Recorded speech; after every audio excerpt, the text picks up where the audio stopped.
Très bien. Alors, Madame Ellery, pour le rapport sécurité civile. Merci, Monsieur le Président. Mes chers collègues, en fait, moi, mon rapport, le 161, est relatif à la sécurité civile et vient compléter naturellement le rapport de mes collègues Romain Gros et Nadia Hay sur la mission sécurité. Alors, pour commencer et pour être tout à fait honnête, l'État n'est qu'un acteur subsidiaire de la sécurité civile. Il faut se dire les choses. C'est un programme qui, s'il est pris dans son ensemble, correspond à plus de 5 milliards d'euros de financement, dont la majorité, ce sont réellement les collectivités territoriales. Comme c'est elles qui financent la base des secours sur nos territoires avec les casernes de pompiers. L'ensemble des financements sont retracés dans un document de politique transversale, sauf que, Monsieur le Président, il n'a toujours pas été publié, il ne nous a toujours pas été remis, et c'est bien dommage, parce que c'est plutôt maintenant que l'on en a besoin. Sinon, les crédits... Non mais, globalement, non, c'était pour vous alerter sur... Je suis en train de l'écrire, après je le passe au gouvernement qui le signe, et puis... En complément, en fait, les crédits, vous m'avez déstabilisé, Monsieur le Président. Les crédits atteignent 459 millions d'euros d'engagement et 538 millions d'euros de crédits de paiement. En fait, l'essentiel du programme porte sur des dépenses déjà engagées. L'écart, c'était principalement la couverture progressive de la flotte d'avions de la sécurité civile qui a été engagée l'année dernière. Les moyens servent essentiellement à financer les structures nationales, enfin la structure nationale de la sécurité civile, qui finance et qui est entretenue par la Direction générale de la sécurité civile et de la gestion de crise. Alors, la grande majorité du budget, c'est quand même la flotte d'avions, d'hélicoptères, qui est basée à l'aéroport de Nîmes-Garons. Ça comprend, pour le plaisir, 26 avions, dont 12 Canadair actifs, qui luttent principalement contre les feux de forêt, et 35 hélicoptères, qui assurent alors plutôt les missions de secours d'urgence à la personne. Les moyens nationaux comprennent également 1400 militaires de l'armée de terre, qui relèvent de l'autorité opérationnelle du coup de la direction, ainsi que, c'est une particularité, mais les équipes de déminage. Et aux côtés de ces moyens nationaux, l'État a un rôle principalement de soutien aux acteurs de la sécurité civile sur nos territoires.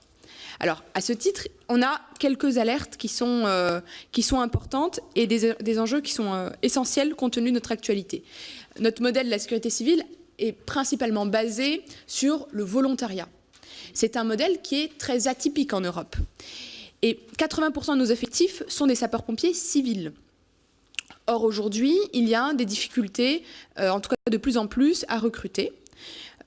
En premier lieu, on a une actualité brûlante où il y a eu un certain nombre d'alertes concernant le droit communautaire parce qu'il y a une menace de requalification de nos volontaires en travailleurs qui met totalement à plat et qui met réellement en danger le modèle français de la sécurité civile, qui est plutôt basé sur une société de l'engagement, sur une mobilisation citoyenne.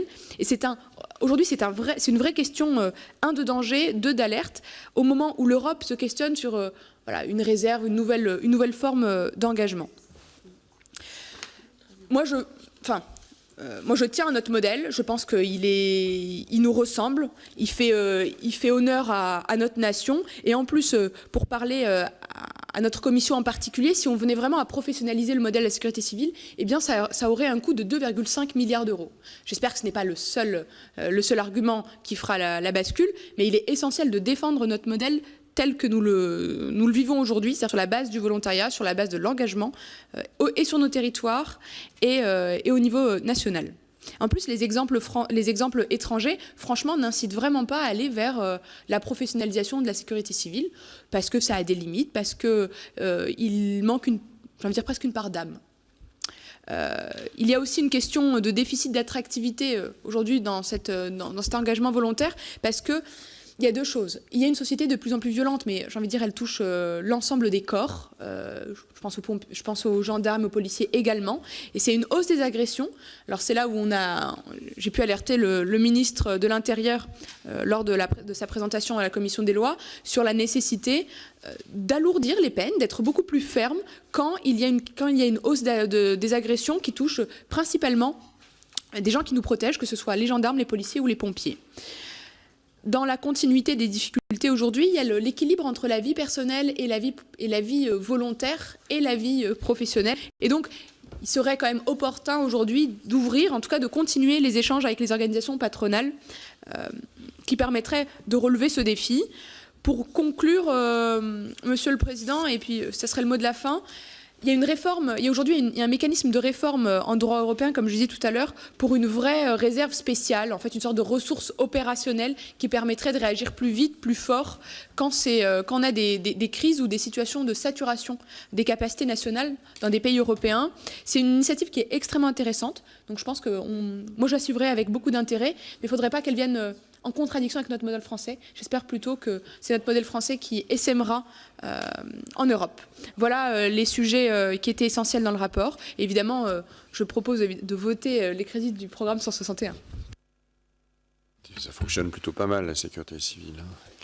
Alors, qui veut réagir sur les propos de la rapporteure ?